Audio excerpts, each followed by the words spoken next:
সিলেটের ঐতিহ্যবাহী শীতের পাঁচমিশালি সবজি আর চাপা শুটকি দিয়ে রান্না করলে স্বাদ হবে দুর্দান্ত। আর সাথে যদি থাকে মাছ, তাহলে তো আর কোনো কথাই নেই। সো আজ আমি রান্না করব শুটকি শিরার একটা রেসিপি। যারা খেয়েছেন তারা তো জানেন, আর যারা খাননি তাদের জন্য আজকের এই রেসিপিটা। সো হ্যালো এভরিওয়ান, আসসালামু আলাইকুম। কী অবস্থা সবার? সবাই কেমন আছেন? আশা করছি আপনারা সবাই ভালো আছেন। আমিও আল্লাহর রহমতে ভালো আছি। সো আপনারা সবাই দেখতে কিন্তু আমার সাথেই থাকুন। গতকালকে আমার বোনরা আমার কাছে আবদার করলো যে তাদেরকে আমি আমাদের সিলেটের ঐতিহ্যবাহী শুটকি শিরাটা বানিয়ে খাওয়াই। তো যেই ভাবা সেই কাজ, আমার বোনদের কথা তো আমি আর রাখতে না পারি। সো তাদের কথা মতো আমি রান্না করে নিচ্ছিলাম আমাদের বাগানের সব ধরনের পাঁচমিশালি সবজি দিয়ে এই রেসিপিটা। আমরা তো অনেকে কুরমা, পোলাও, বিরিয়ানি সব কিছু খেয়েছি, বাট ওইগুলোকেও হার মানাবে আমার আজকের এই রেসিপিটা। আর চেপা শুটকি কম বেশি তো সবাই খেতে পছন্দ করে, বিশেষ করে আমাদের সিলেট অঞ্চলে খুবই রুচিসম্মত একটা রেসিপি। সবাই খুব বেশি পছন্দ করেন এইভাবে রান্না করলে। যাই হোক, এখানে আমি সব ধরনের তরকারি নিয়ে নিলাম। যা যা ছিল বাসায় সব কিছু দিয়ে কিন্তু আমি রান্না করব। মজার ব্যাপার হলো, মাছ দিলে নাকি অনেকটা সুস্বাদু হয়, যার কারণে মাছটাও আমি দিব।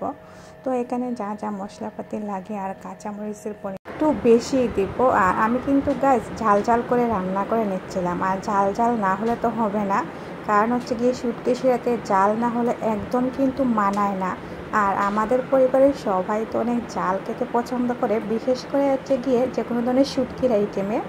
আর চেপা শুটকি দিয়ে এই দুর্দান্ত রেসিপিটা আমি খুব মজা করে রান্না করে নিচ্ছিলাম। এখন যেহেতু শীতকাল, আর শীতকালে তো বিভিন্ন ধরনের পাঁচমিশালি সবজি পাওয়া যায়। সো এই সবজি দিয়ে রান্না করতে চাইলে আপনারা কিন্তু এই শীতকালেই রান্না করতে হবে, কারণ শীতকাল পরে কিন্তু সব ধরনের সবজি পাওয়া যাবে না। যাই হোক, এখানে দেখেন আমি সব মশলাপাতি দিয়ে এখন মাখিয়ে নিচ্ছিলাম। যখন আমি মাখাচ্ছিলাম তখন তো অনেক সুন্দর ফ্লেভার বের হইতেছিল। আমার কাছে মনে হচ্ছিল আমি যখন মাখাচ্ছিলাম তখন আমার অর্ধেক রান্না কমপ্লিট হয়ে যাচ্ছিল।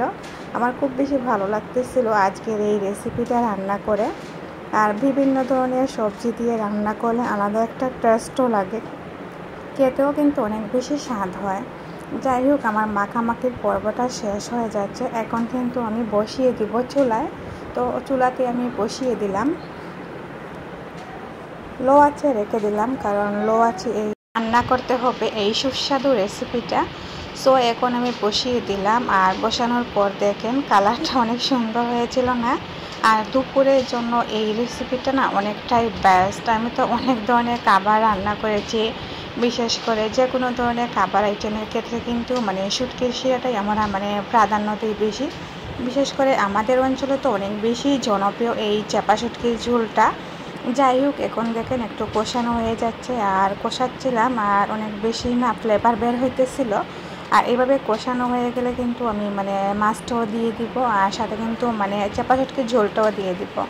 চেপা শুটকির মধ্যে তো অনেক ধরনের কাঁটা থাকে, তো এই কাঁটা লাগার ভয়টা দূর করার জন্য আমার কাছে একটা সলিউশন আছে। তো এই সলিউশনটা হচ্ছে গিয়ে ব্লেন্ডার করে দিতে হবে। তো আপনাদের কিন্তু খুবই উপকারী হবে যদি আমার ভিডিওটা দেখেন। আজকে বিশেষ উপকারী একটা ভিডিও। তো চেপা শুটকিগুলো এভাবে ব্লেন্ডার করে দিলে না কাঁটা দূর হয়ে যায়। আর অনেকে তো অনেকভাবে চেপা শুটকিগুলো দিয়ে দেন, দেখি অনেকে গরম করে পানিতে দিয়ে দেন। আসলে গরম করার কোনো দরকার নেই, এইভাবে দিলে তো গন্ধটাও থাকে, চেপা শুটকির মধ্যে যে একটা স্মেল আছে না ওইটাও থাকবে। জাস্ট এইভাবে ব্লেন্ডার করে ছাঁকনি দিয়ে চেকে তারপর দিয়ে দিলাম। এখানে মাছটাও দিয়ে দিলাম।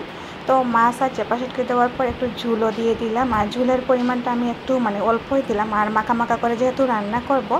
তো দেখেন আমার রান্না হয়ে যাচ্ছিল, একসাথে রান্না হচ্ছে। আর অন্যদিকে তো আমি ভাবলাম যে ভাতটাও রান্না করে নিই, কারণ গরম গরম ভাতের সাথে খাবো আজকের এই শুটকি ভুনাটা। যাই হোক গাইস, দেখেন আমার রান্নাটা হয়ে যাচ্ছে, আর কালারটা খুব হয়েছিল। তবে দেখেন গাইস, আমার রান্নাটা কমপ্লিট হয়ে গেল। এখন কিন্তু আমি পরিবেশন করব। আর আমার পরিবেশন করতে না অনেক ভালো লাগে, আর যেহেতু আমি আমাদের পরিবারের বেশিরভাগ সময় রান্না করি, যার কারণে সবাই বলেন যে আমি পরিবেশন করব। তো দেখেন পরিবেশন করার পর অনেক বেশি ভালো লাগতেছিল। তবে যাই হোক, আমার আজকের ভিডিওটি কীরকম হয়েছে অবশ্যই কিন্তু আপনারা সবাই কমেন্ট করে জানাবেন। আর আমার ভিডিওটি ভালো লাগলে অবশ্যই আমার চ্যানেলটা সাবস্ক্রাইব করে পাশে থাকবেন। তো গরম গরম ভাতের সাথে খাচ্ছিলাম, আর অনেক ঝাল লাগতেছিল, কারণ ঝাল ঝাল করে রান্না করেছিলাম। আজকের মতো এখানেই বিদায় নিচ্ছি। আল্লাহ হাফেজ।